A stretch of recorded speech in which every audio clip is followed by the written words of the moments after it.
Alrighty. Well, welcome everyone to CONES, our monthly California Naturalist online event series. My name is Ali Stefanjic. I use she, her pronouns, and I'm the Community of Practice Educator for UC Environmental Stewards. This series is created for UC California Naturalists and Climate Stewards to connect across the state on topics including natural history, ecology, climate change, and the intersection of pressing human and environmental issues. If you would like to see our past CONE events, we'll be adding a link to the chat with all of our archived CONES shortly. We're expecting a full house today, so just a few bits of housekeeping to go over before we get started. Very importantly, this is a Zoom meeting and not a webinar, so please remember to mute your mic and turn off your video during the presentation portion so we don't have to worry about background distractions. If you're having any technical issues, we have many folks from the UC Environmental Stewards team here. So please type any issues you might be having into the chat, and we'll work with you to troubleshoot them. We will have time for questions at the end of this presentation. Please add your questions to the chat with the word question first so that we can easily find them at the end. And also, we are recording this meeting. It'll take a couple days for us to process it and put it online, but it should be available starting next week in our CONES archive.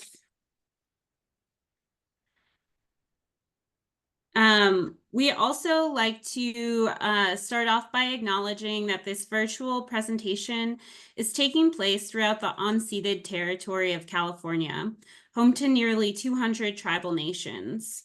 We acknowledge and honor the original inhabitants of our various regions. I'm speaking to you from Nisenan land in what's now Nevada City, California. We encourage you to learn which tribal nations are indigenous to the area where you are now living. We'll add some links to the chat where you can look up more information.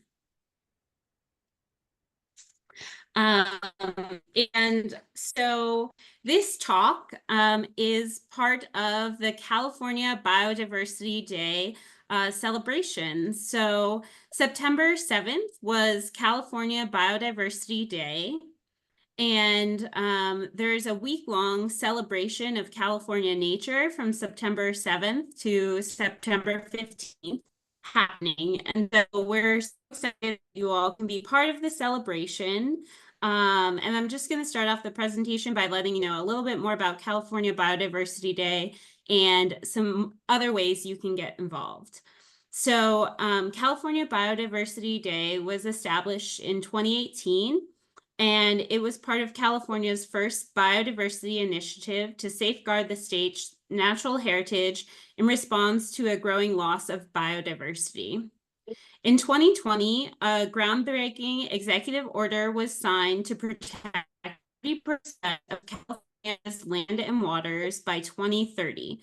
And this initiative is known as California 30 by 30. Together, these initiatives protect biodiversity, build resilience to climate change, and ensure equitable access to nature for all Californians. The goals for this year's California Biodiversity Day include 30 birding checklists emailed to eBird or on eBird shared with the California Biodiversity Day, 130 in-person events reaching 3,030 people, and 330 participants in the Find 30 Species Challenge. So if you all are on iNaturalist, one other way you can get involved this Biodiversity Week is by adding the 2024 California 30 by 30 challenge joining that and going out and finding 30 species. So right now they're almost to their goal for the number of observers. We're at 324. I just copied this dashboard this morning. So only 6 more observers, and that you'll help the Biodiversity Week folks reach their goal. And they're trying to observe 3,030 species. So we have over 1,000 species left to observe to reach our goal. So everyone, this effort definitely needs everyone's support. And if you're more of a birder, you can send your eBird checklist to California Biodiversity Day to make sure it's counted as part of the effort. So now I'm going to stop sharing and I'm going to introduce our speaker for today. So we are incredibly lucky and grateful to have Dr. Cameron Barrows with us today. He is the UC Environmental Stewards lead scientist, and he is an emeritus from UC Riverside. He's also a longtime teacher of our very own California Naturalist program, and he is going to be sharing his wonderful presentation with us today. Thank you so much for sharing, Cameron. You can share your screen and get started.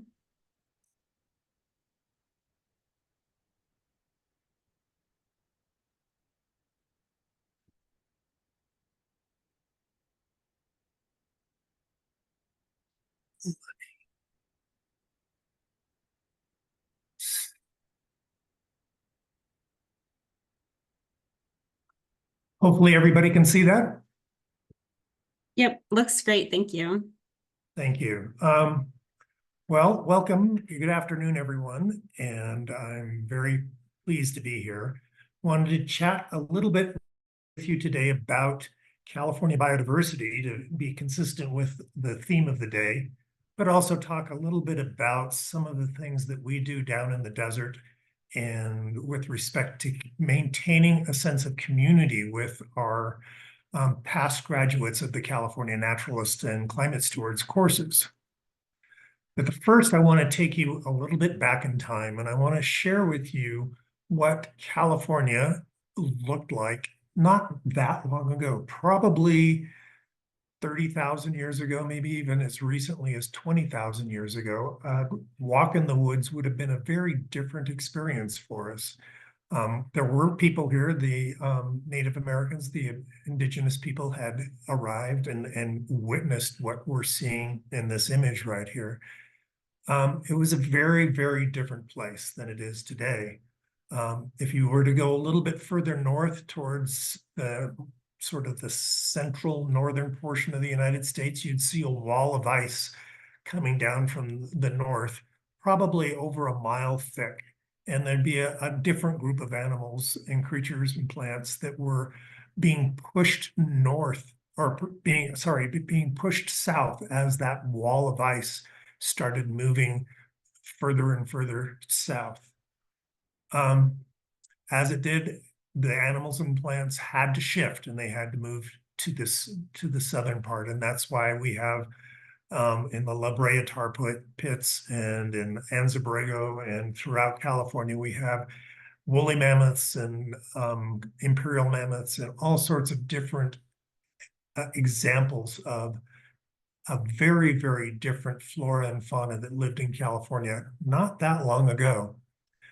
But then it got warm. It got a lot warmer, and every animal that you see in this image actually went extinct. So we had 4 different species of elephants that went extinct. We had large lions that were larger than African lions went extinct. We had saber-toothed cats, 2 different giant armadillos. We had giant sloths, camels, horses, 2 different species of bison. I mean, it's an amazing list of organisms that lived in California and throughout the Western United States during that period. And they all went extinct when it got warmer. And that really punctuates a lot of what we're thinking right now about a even warmer environment that we're experiencing right now and what is likely to happen. All of these animals went extinct, and there is some controversy as to why they went extinct. I have my own opinion of it, but the consensus is that climate had a huge part of it. Whether or not indigenous people did is sort of up for debate.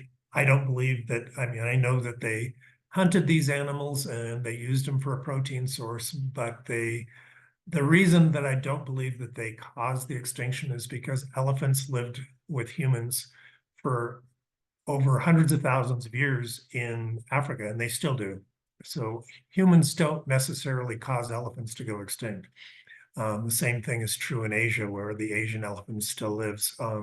Humans have lived with those elephants for 100,000 years, and there's no reason to believe that just because they showed up in North America that they changed their ways and changed their philosophy. Plus, the Native American people that I talk to are very strong in sustainability and sustaining the nature that's around them. And I don't think that that's a recent epiphany. I think that that's deep within their culture. So I do believe that these extinctions were largely due to a very rapid changing environment due to climate change, which is exactly what we're experiencing right now. But one of the things I want to point out is that every single animal and plant that you've ever met in California or anywhere in North America or the Northern Hemisphere survived that climate shift. So there is a way to survive. So that's one of the things that I find fascinating in terms of understanding the biodiversity of California and the biodiversity of North America and the world is what are those patterns and how did those animals and plants survive? So the Nature Conservancy of quite a few years ago put together a map of patterns of biodiversity in North America, or at least the United States portion of North America. And a couple of things should jump out at you. One is California's got a lot of biodiversity, way more than any. If you add all the biodiversity of every other state in the United States together, maybe short of Hawaii, California still has more in total than all those states put together. And so in terms of protecting biodiversity, there's a huge responsibility for Californians in that if we allowed our biodiversity to diminish, it's not only a California heritage, it's a national heritage that's lost. It's a very important thing to remember.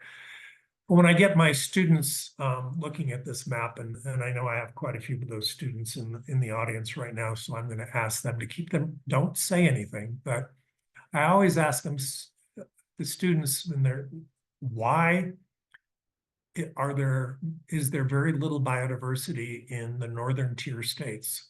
Why is it just in the South for the most part, and especially in California?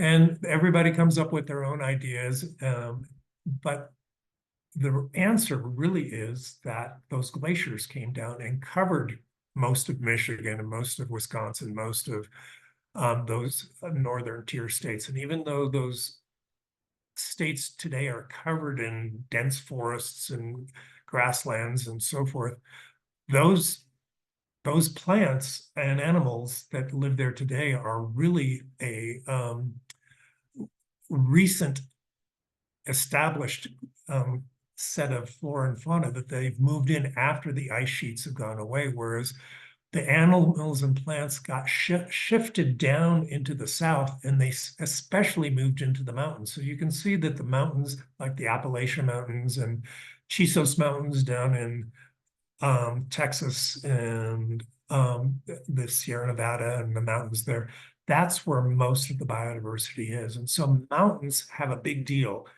Mountains that are ice-free, mountains that never were glaciated, are the places where the highest biodiversity in North America still resides today. And so those are the places that we really need to cherish, and we have to make sure those areas don't deteriorate in their biodiversity. And I think that's, if you get nothing else out of this talk, that's the most important thing. One of the, just to sort of emphasize this mountains issue, if you look at the graph on the right, this is Indio, California, which is in the middle of the California desert. And you can see that the amount of warming that has happened in the last, actually since 1980. Up until 1980, there was really no statistical difference, but starting in 1980 and going into the present, we've increased the temperatures by at least 5 degrees Fahrenheit. This is the average annual temperature. But if you compare that to mountain areas, so I'm in Flagstaff, it's right at the base of a 12,000-foot mountain. The increase in temperature there is only 2 degrees Fahrenheit. And if you compare that to Idlewild, which is in the Southern California mountains at 6,000 feet, it's only raised about 1 degree. So mountains, by their nature, are climate refugia. They don't heat up nearly as fast as lowlands, not nearly as fast as flatland areas. So that's one part of it. But the other part about mountains is they have different slopes. They have a north-facing slope, they have a south-facing slope, and they have very different climates on those different slopes. And so plants and animals can find what they consider their preferred climate and stay there or move just a short distance if necessary to be able to survive major climate shifts. So one of the things that we're interested in then is how animals at the low end of the distribution are responding to, animals and plants are responding to this. So we measure a lot of things, but one of the things that I really focus on is lizards. And you may wonder why, but lizards are really cool for one thing. But the other reason is that they are either vegetarians or insectivores or sometimes predators. And so they represent a larger portion of the ecosystem than if you just measured plants or if you just measured insects. You wouldn't be measuring sort of the overall effect of what is going on in the environment. So the most abundant lizard in California and the most abundant lizard in the Western United States is the side blotch lizard. And so it's the easiest one to do research on because there's lots of them out there. You can get lots of numbers or high numbers when you go out and do surveys. And by doing that, you can do better science. If you are focused on rare things like rare animals, you're lucky if you find them at all. But statistically, you can't really say much about them because they're rare by nature. Whereas an abundant animal, statistically, changes in numbers over time make sense, and a statistical sense and biological sense. So that's what we're been doing. This is just from iNaturalist to give you an idea of how broadly distributed the side blotch lizard is. It's one of the lizards with the broadest distribution of any lizard in the Northern Hemisphere. There's one that comes close, which is a horned lizard called the greater short-horned lizard. But other than that, side blotch lizards are the most widely distributed of any of the lizards. And they do some pretty interesting things. So these are all male side blotch lizards, and they're really, they get these bright turquoise colors when they're breeding. But they have done something, scientists have figured something very interesting about them. If you look at, if you can see, this guy's got an orange throat, this guy's got a dark blue throat, and this guy's got a yellow throat. And they're all males, and they're all the same species, but they have different colored throats. This is what they look like when you've got them in your hand. So this is the orange-throated one, the blue-throated one, and the yellow-throated one. And scientists have been looking at these for quite a few years, and they determined that the orange-throated ones have a very different mating system than the blue-throated ones, which have a very different mating system than the yellow-throated ones. So the blue-throated ones are monogamous. So the males are perfectly satisfied with one female, and they have small territories, and they defend their territory and their female very strongly. The orange-throated one over here, it's never satisfied with one girl. They have large harems, anywhere from 4 to 6 or more females in very large territories, and they spend all their time sort of keeping their females within their territory. And then we have yellow-throated ones, which have chosen not to have any territory at all, but they sneak in the orange-throated territory when he's on the other side and find if there's females that like yellow that day, then they are able to mate as well. And the scientists have determined that each of these strategies has an equal chance of passing on their genes and into the future. And so it's sort of what they call rock, paper, scissors, and you can have rock, paper, scissors. And each of these can win, but the blue wins out over the orange because, or the blue wins over the yellow because he's very careful and won't let the yellow come in and try and steal his female.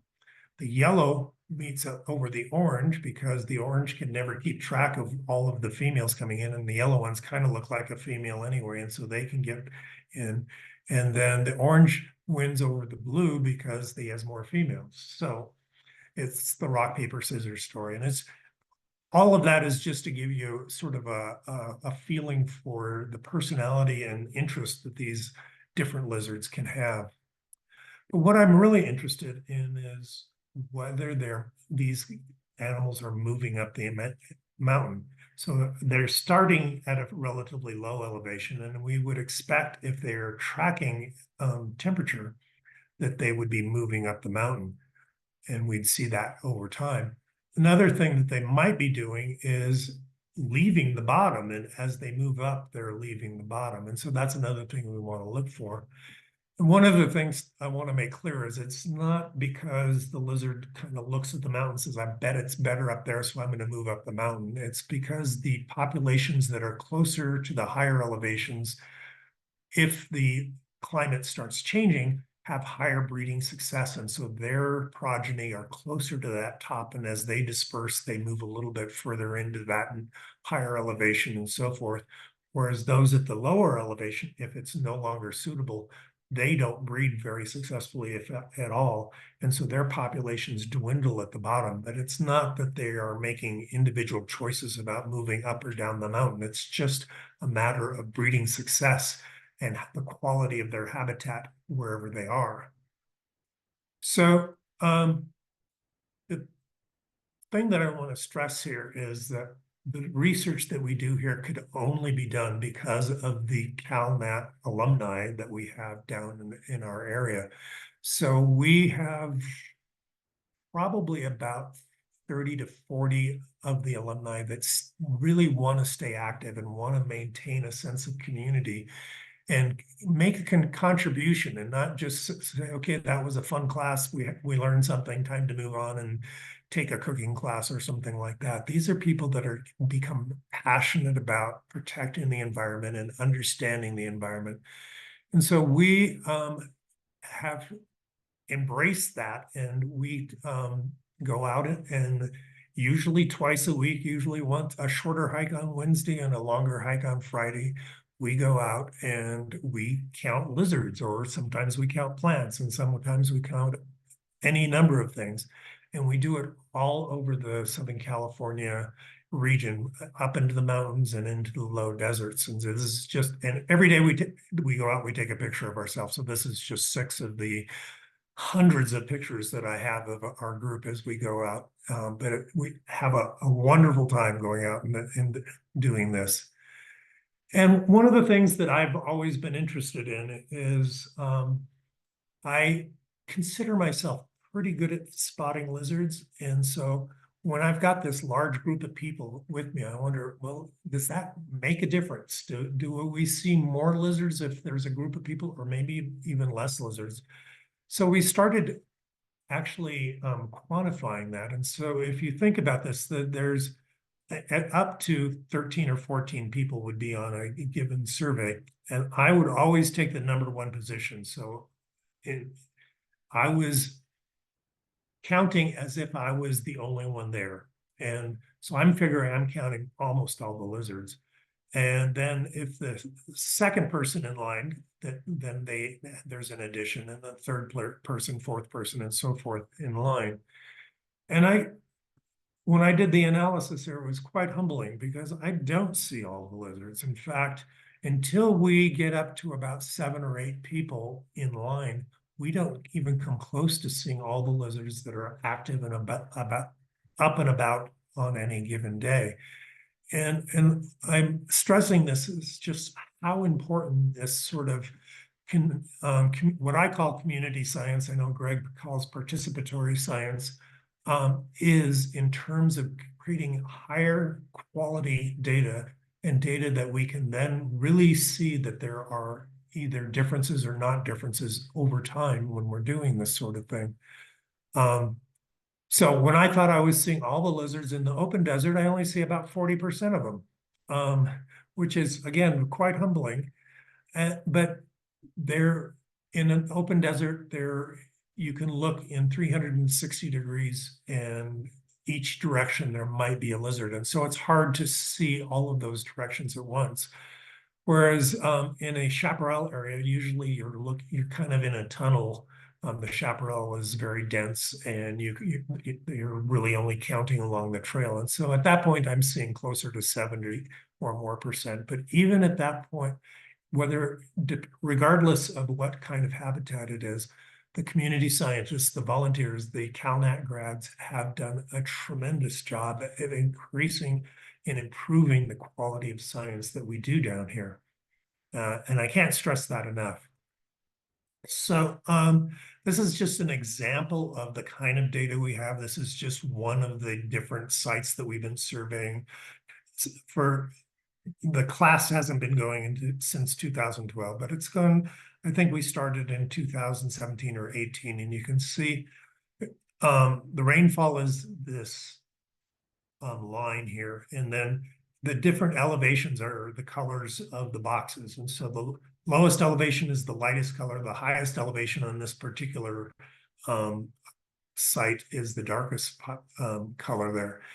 And one of the things you can see here is that rainfall makes a huge difference. So you might expect, as it's getting warmer and warmer and warmer every year, the population would just be going down, down, and down. And what we've seen is that this was a very dry period and the population was very low. But as soon as it got wet, population jumped up, went down again when the temperature or the precipitation was down, and we went back into a drought phase. Next 2 years were wet and the population went very high. Then we had a couple of drought years, population goes down again, and then a couple of wet years and the population goes back up again. One of the things that you can see here is that the size of the lowest elevation gets smaller over time. And so they are still in that small or that low elevation, but their numbers are becoming smaller and smaller down there relative to the other elevations, whereas the darker colors are getting larger and larger over time, which means that the populations are doing better. Even in a wet year, populations are doing better at higher elevations than they are at lower elevations.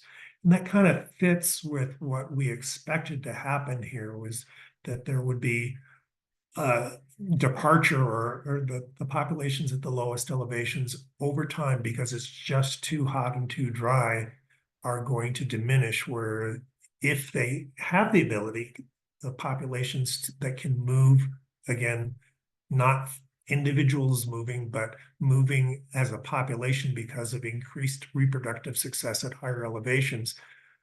If that happens over time, we would expect that those higher elevation boxes to get larger and larger. And that's pretty much what we're seeing here, which is pretty exciting. And this is a lot of times scientists would love to have data like this, but it's really hard to collect. So they do modeling, and the modeling tells them that this is what should happen, but they don't have any hard data to support it. They just say, that's what the models say, and because we're scientists, you should believe us.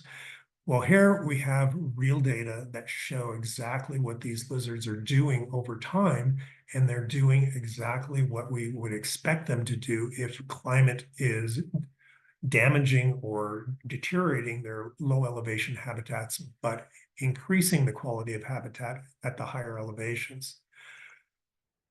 This particular graph, and I'm just going to try to explain it to you, is again, the colors here are the abundance. And so it's instead of elevation, it's abundance. And so elevation is now along this our y-axis over here on the left and over time. And I've combined all of the sites together. So these are averages for each elevation.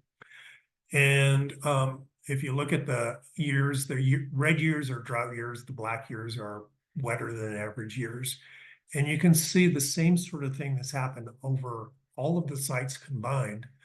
There's a couple of things to point out, though. If you look up here, there are a couple of places where the lizards didn't occur until it got, in this case 2017, in this case 2015, they were absent at that elevation, and now they've moved into a higher elevation.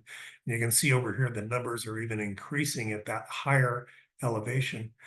This is something that concerned me because I was worried that even though the lower elevations are becoming too hot and too dry, if the higher elevations aren't also getting warm enough, can the lizards move up there, especially because they're not used to dealing with snow. And so you're dealing with, look at almost 2,000 meter elevation. So that's probably 9,000 feet elevation. So this is an area that is cold at least half the year and freezing temperatures. And yet the lizards seem to be adapting to those conditions. So they are able to shift their distribution up there, which is great news. It means that our biodiversity is going to stay intact, at least at this level of climate change that we've seen so far. All right. So I am I think I'm going to stop the share here. That's my last slide. So what I'd like to do now is just answer questions that you might have.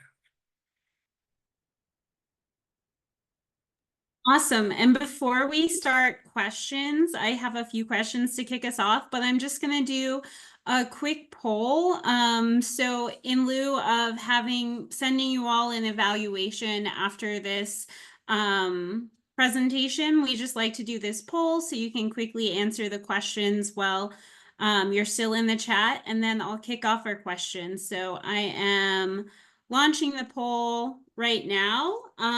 We'll just give a couple of quick minutes for folks. It's just a few agree, disagree statements. And this just helps us to track the usefulness of our Cones events. And then once a good percentage of our participants have answered, we will dive into questions.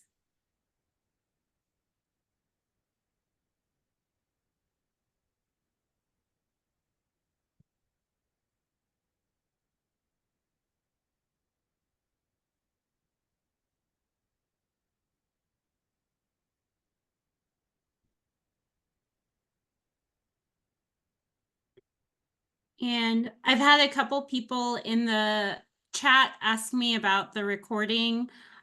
So we do like that the recording is accessible. So after this presentation, I'm going to go through and clean up the closed caption.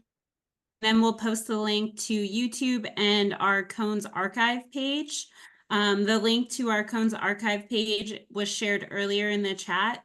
I should be completed with that by mid next week.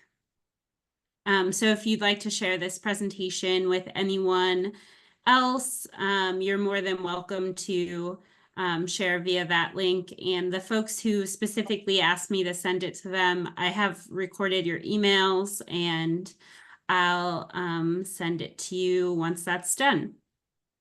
Okay, so it looks like just about everyone has done the poll. So I will end it so we can do the questions. Okay. So thank you all for your feedback. That helps us with our numbers and reporting so we can continue to have these wonderful cones events. So the question that I wanted to start out with, Cameron, just thinking about the side blotch lizard, how big are their territories? Like how much space do they usually take up? And because yeah, that I think adds some reference for seeing them at the different elevations. Right. It's a small lizard, first of all, and the way I can best answer this question is one of the things that we talk a lot about in both the Climate Stewards class and the CalNat class is how we can create our own climate refugia in our own yards by landscaping with native plants, for instance, and providing shade and providing water sources and so forth for wildlife. And so in my yard, I have a population of side blotch lizards that live in my yard, and they occupy an area probably on not a lot more than about 10 meters by 10 meters. That would be maybe 10 by 20 meters, but it's a relatively small area for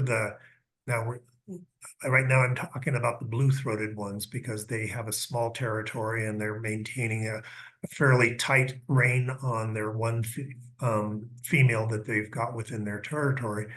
The orange-throated ones probably double or triple that size, so probably more like 30 to 40 meters by 30 to 40 meters. Awesome. And then we have a question in the chat from Sue.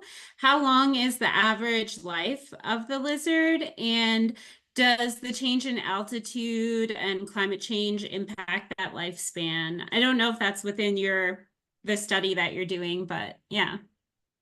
We're not marking the lizards, so I know from the research the answer to your question, but we don't track that ourselves. We're just passively watching the lizards as we move along the trails, basically, as that's all we're doing. However, people have studied these, and I guess in some ways, sad thing is these lizards don't live very long. A healthy, happy population, if they live beyond a year and a half to 2 years, they are considered Methuselahs. That's an old lizard of this particular species.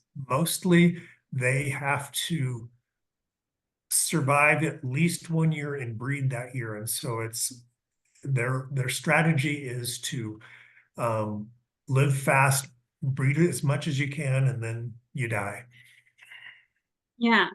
I also had a question regarding the different types, the orange, the blue, and the yellow. Is it likely that, and this might have just been me misunderstanding the way that you spoke. So an orange lizard, is his offspring likely to be another orange, or can they be any color? The males of his male offspring would probably likely be orange. And so when I've asked the people who did this study, I said, so why doesn't one color or just overall win? Why don't the oranges win? Because they've got more females, they're producing. Why doesn't that happen? And their answer was, which was very interesting and probably says something about all animals, including humans, is the females change their preferences over time. They'll 1 year they really like orange males, and then the next year like those blue guys, and then the next year they might like the yellow ones because they don't get bothered by the males, and so the actual percentage of yellows, blues, or oranges changes from year to year, and the people doing the research claim that that's entirely due to female preferences. Yeah, awesome. Cool. I have another question from the chat. What are the adaptation changes to individual species in the process of moving upslope. Like for the lizards, are they developing any new habits to cope with the cold winters, or yeah, have you noticed any other changes? Well, it's a great question, and we don't have any answers for it. I will tell you, I mentioned the greater short-horned lizard has a slightly larger distribution. It's one of the very few lizards that extend all the way into Canada. And I was talking to a researcher who studied them in Canada, and I said, so how do they live during the wintertime? And he goes, well, it turns out that they dig a burrow and they basically go into hibernation or the reptilian version of hibernation for the wintertime. But he said it all depends on where they dig their burrow, whether they are able to wake up in the springtime, because if there is not enough snow covering their burrow, the burrow gets too cold and they freeze solid, and so they can't survive. So they need to have a thick layer of snow over the burrow, and that means temperature in the burrow never gets below 32. And so they can maintain enough of a body temperature that they don't freeze all the way through anyway, and so they survive. So that takes a lot of natural selection to learn where to put your burrow to anticipate, I guess, what the snow level or the depth of the snow is going to be on top of your burrow. And for a lizard to move up out of the desert where it never snows into an area that there's snow on the ground for probably 3 or 4 months of the year, there should be some very rapid natural selection going on because if you freeze to death, you don't survive and you don't produce babies. And so only those lizards that learn quickly or have some innate ability to select burrows that might be in an area that collects more snow are most likely to survive. It seems a little counterintuitive that they want more snow as opposed to less snow, but it's because the snow is very much a thermal blanket or a insulating blanket that keeps it from getting much colder than that. Yeah. Yeah. Awesome. I have another question from the chat, and it's how do they defend their territories? You talked a lot about the territories and the different sizes for the different types. What's some of their behavior like? The males battle each other. It's a fight, and they tend to bite each other, and especially bite at each other's tails. And it turns out that one of the ways that scientists believe females can determine whether a male is a good example of genes that they would want their offspring to have is whether they have an intact tail. That means that they've won their battles. If they don't win their battles, if they have no tail or if they have a stubby tail, it means that they're a loser in these battles, and the females may not want those genes to pass on with their offspring. Yeah, awesome. I have a question too. Are there any morphological or physical differences between the females with the different types, or do they all kind of have a uniform look?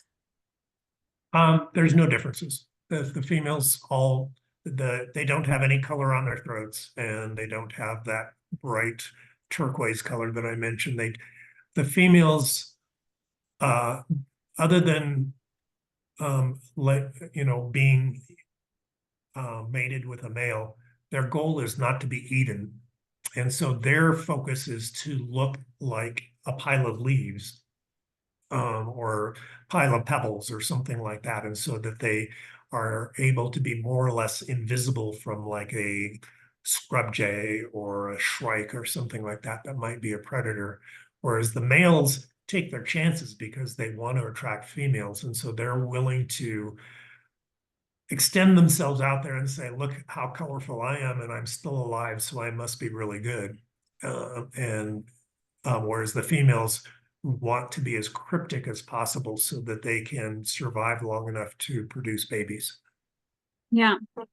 And if anyone in this chat or in this presentation lives in your area but hasn't taken your California Naturalist course, is it possible for them to help with this study at all? And if so, how might they be involved? That's a great question. Or should they just take your course if they want to be involved? Well, they should take the course, but that I understand, if you're in another part of the world, another part of California, that may not be physically possible. We tried to do the course in person. I think we did it once on Zoom, but we really like to develop this sense of community and togetherness and so forth. If somebody's interested in that, I'd love for them to get in touch with me and we could talk about how they could create their own group that could collect data in a very similar way. We have probably, and I'm just guessing right now, I should have counted ahead of time, 60 or 70 trails, at least 40 or 50, and it might be more than that, of trails that we survey. And so some of them are at very low elevation, some of them are in the middle elevation range, and some of them are at the very edge of where these lizards could occur. And by doing that, we're able to see these shifts over time. So if somebody wanted to do it in their own region, wherever they are, they need to think about that as to whatever animal or plant that you're interested in looking at. And again, lizards are really cool, but I can understand I can't really understand, but maybe you're interested in something else. If you are, think about the entire range of where they could occur and be able to collect data throughout that entire elevational distribution. Otherwise, if you just stay at the low elevation, you might be able to say, okay, they're no longer here or their populations are declining, and that's important information. But we don't have any knowledge based on just that little swath of elevation, whether or not they're doing better at higher elevations. So to get a better, fuller picture of how they are adapting to a warming environment, we need to collect data at all of those possible elevations. So it takes a bit of work. It's not just, you do one and you're done. It's, as I said, we're out there twice a week collecting data, and people are having a great time and we enjoy every minute of it, but it is a lot of work. Yeah. Yeah, I just added your email to the chat for anyone who is interested in chatting, becoming a lizard watcher. Um, uh, is there a specific time of day that's best to go see the lizards? Like if you're wanting to go out on a hike and specifically looking to like seek out lizard watching, counting, yeah.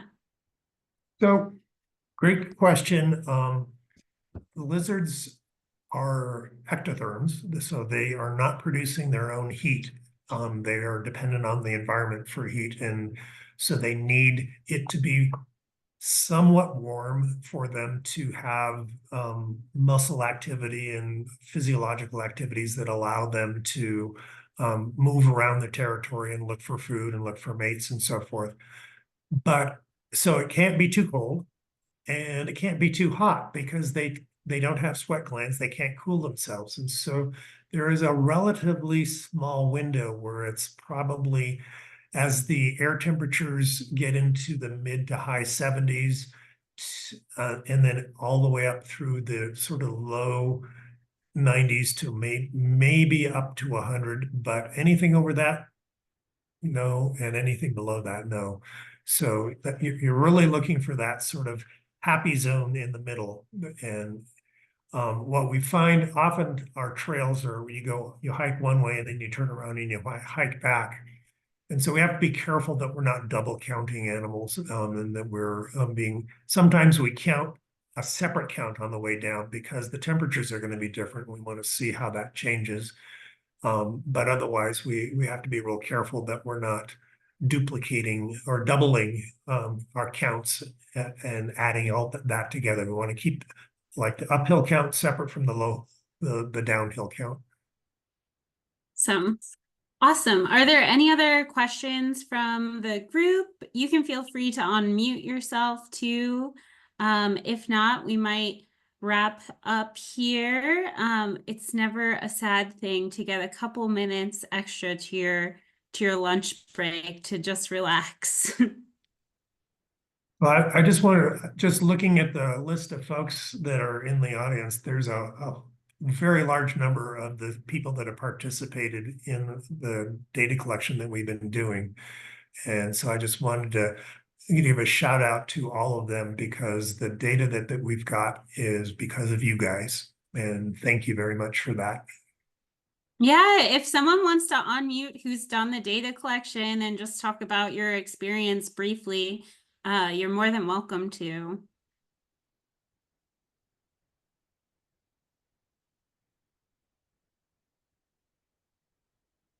Usually they're not that quiet.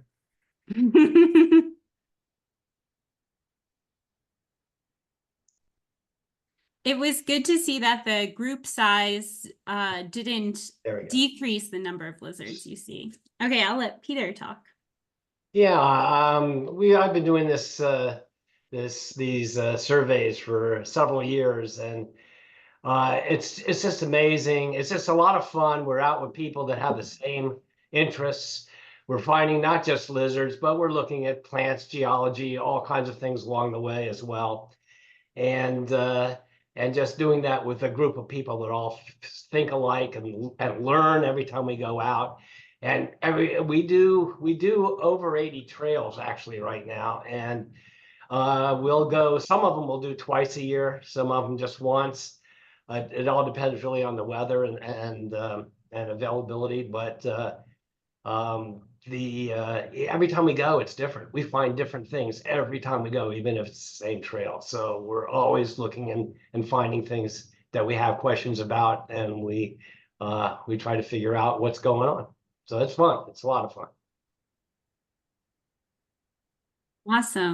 Awesome. Yeah, I think as naturalists, it is the shared discovery of going on a hike with someone who doesn't just want to hike to the destination, but wants to observe and see everything around them is an absolutely wonderful time. Like Jan's waving, maybe she wanted to add something. But you have to unmute, Jan. It's also critically important what Cameron Barrows is doing for science, for nature, for this world, as far as like studying the effects of climate change on, in the area we're doing it, but just to get that message out to different people of how important it is for all of us to take care of Mother Earth. I mean, it's my honor to be able to go out and do it, so. And I think the more people, and I like the fact that you did this presentation. I want a copy of it so I can share it with other people to try to get other people on the same page we're on. So, thank you. Thank you for sharing. Wonderful. Well, I'll give just a few more seconds for comments, but if not, we'll wrap up. And thank you all so much for coming today to this Cones presentation. Again, October, we're doing bats, October 21st, and November 13th, we'll be doing food waste. The links for those will be available shortly on our Cones homepage on our website, the California calnat.ucanr. So Deborah Nelson asked, how can we share the presentation and will audio be included? So yes, this whole Zoom presentation, I have to just clean it up a little bit, do some editing, and then it'll be available on the Cones archive page that was shared a few times in the chat, and that I should have that done by mid next week. And you're more than welcome to share the link with anyone and Michelle just reshared the link in the chat. So yeah, it'll be available soon. Okay. Well, thank you again, Cameron, so much. I learned so much. I know California, I grew up in upstate New York and I didn't have a lot of lizards in my life. And now that I live in California, I think lizards are like this quintessential California thing, and I love watching them in my backyard. So I was so happy to learn even more about them. And thank you to everyone for coming. I'm gonna just end the meeting now. Is there anyone else who'd like to share anything?